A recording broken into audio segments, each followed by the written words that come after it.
Hey there, in this lesson, we're gonna cover 8 awesome riffs that also make for great practice. My name's Will Ripley, you're tuning in for GuitarControl.com.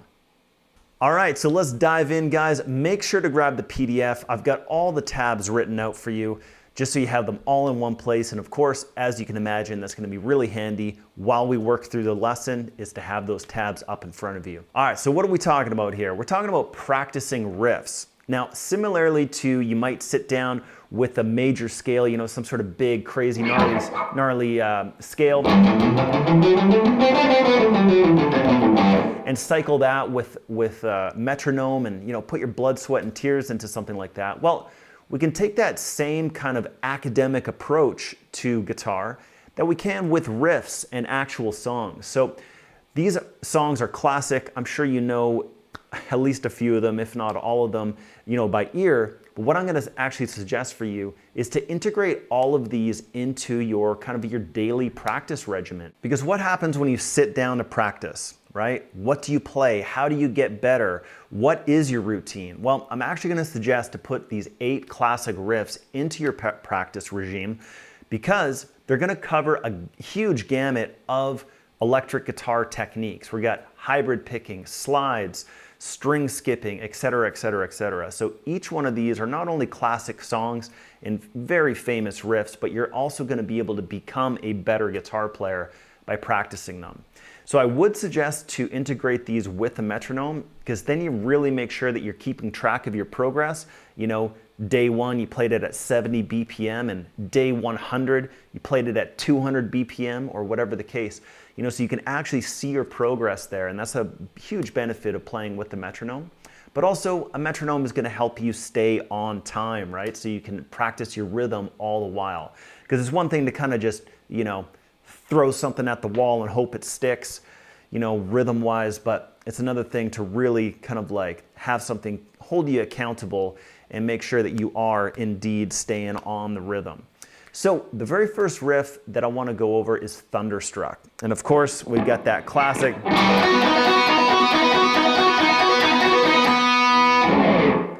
All right, so we have a very basic idea here, but of course it's played very quickly. So, and I'm also going to suggest a couple different ways that you can practice this. So let's just get the frets and the notes happening first.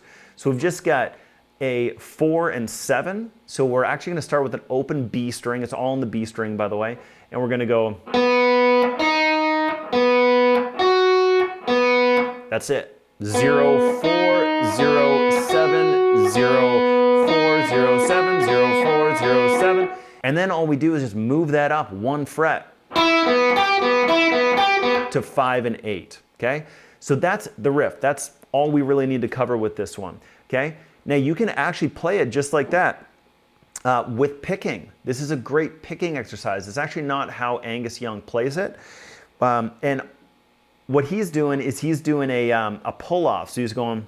So those notes are picked, but then that's a pull-off. So 0, 4, pull-off, 7, pull-off, 4, pull-off, 7. So what that sounds like nice and slow is something like this.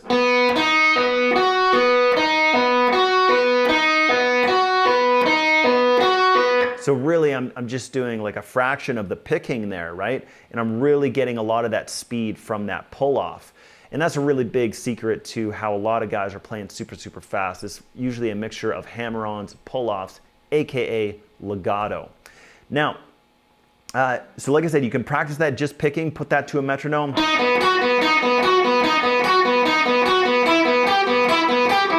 Okay, and you could also, of course, play it just like Angus does it with that pull-off. And the one thing I want to show you is with my right hand here, I'm actually covering my strings with my thumb, and I also, and I'm not sure if Angus does this. I know that he doesn't do this in the Thunderstruck video, but I think that that's just a camera for the music video and stuff like that, how he's just like playing without hands. Because if I do that, like all this sound comes off the guitar, right? So we can actually prevent that really easily by just resting our hand on there and touching the high E string. And I just tend to do that with basically the fingers that I'm not holding my pick in. So what that does is it just allows the B string to ring